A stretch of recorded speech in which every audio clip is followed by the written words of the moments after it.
Hello दोस्तों, स्वागत है आपका मेरे यूट्यूब चैनल पे। तो आपके लिए मैं आज लेके आया हूँ यूपी कैटेट 2021 के लिए केमिस्ट्री के मोस्ट इम्पॉर्टेंट क्वेश्चन। तो बिना किसी देरी के लिए चालू करता हूँ। आपका पहला प्रश्न है, मीथेन शुद्ध किस प्रक्रिया से प्राप्त की जा सकती है। तो आपका पहला ऑप्शन है वुडचेफ क्रिया, दूसरा ऑप्शन है कोल्बे इलेक्ट्रोलिसिस, तीसरा ऑप्शन है सोडा लाइम बिकार्बोक्सीकरण, चौथा ऑप्शन है H2PT के साथ अपक्रिया। तो आपका इसका सही आंसर है सोडा लाइम बिकार्बोक्सीकरण।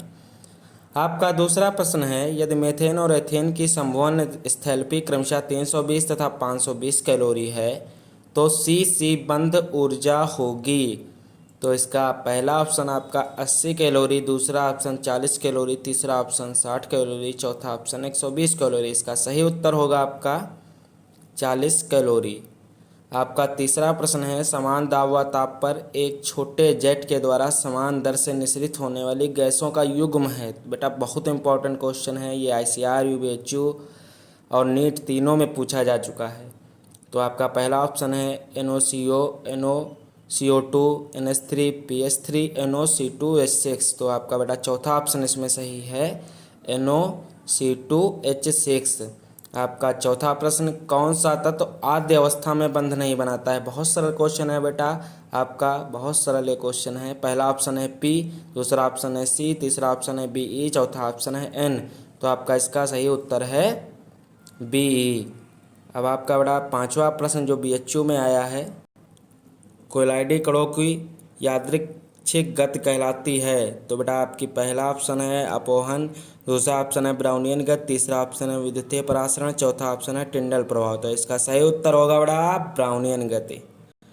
छठा प्रश्न है आपका, निम्न में से किस गुण के कारण पारे की छोटी बूंद की गोलीय आकृति की व्याख्या होती है। तो आपका पहला ऑप्शन है श्यानता, दूसरा ऑप्शन है पृष्ठ तनाव, तीसरा है केशिका प्रभाव, चौथा है वाष्प दाब। तो इसका सही उत्तर होगा पृष्ठ तनाव। आप सभी को पता है पृष्ठ तनाव के कारण ही गोलीय आकृति होती है। आपका सातवां प्रश्न है, हाइड्रोजन पेरोक्साइड को उपयोग में लाया जाता है। बहुत इंपॉर्टेंट क्वेश्चन है ये, 100 में 100% आने वाला क्वेश्चन है ये।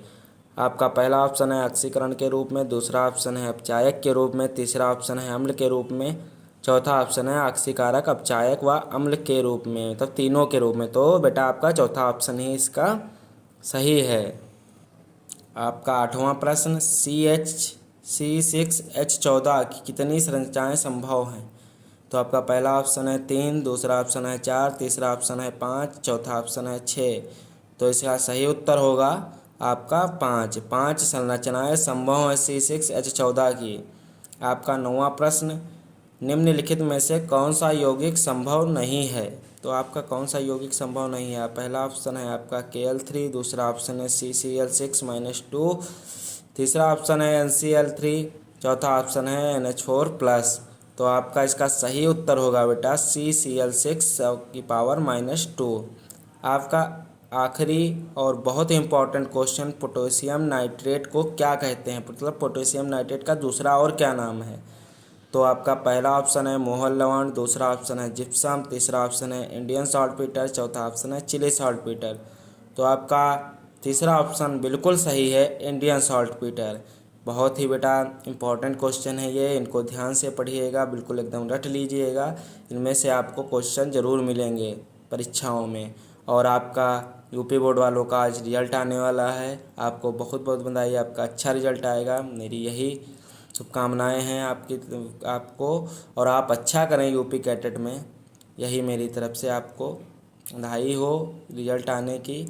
और CBSE वालों का आ ही चुका है रिजल्ट। बेटा मेहनत करते रहिए, इस बार आपको एडमिशन लेना है, कोई दिक्कत नहीं होगी बेटा, पढ़ते रहिए आराम से, एडमिशन आप सब पाएंगे। मंजिल में दौड़े हो तो मुकाम पाओगे ही, मंजिल में दौड़े हो तो मुकाम पाओगे ही, परीक्षा में बैठे हो तो अंजाम पाओगे ही, परीक्षा में बैठे हो तो अंजाम पाओगे ही। बेटा आपको रैंक लानी है, आपके अपने माँ बाप के सपनों को पूरा करना है, और आपको यूपी कैटेट इस बार पार करना है। ओके, धन्यवाद, बहुत बहुत आभार आपके लिए। फिर मैं कल 10 क्वेश्चन किसी न किसी सब्जेक्ट से लेके आऊँगा। बहुत बहुत धन्यवाद, आभार।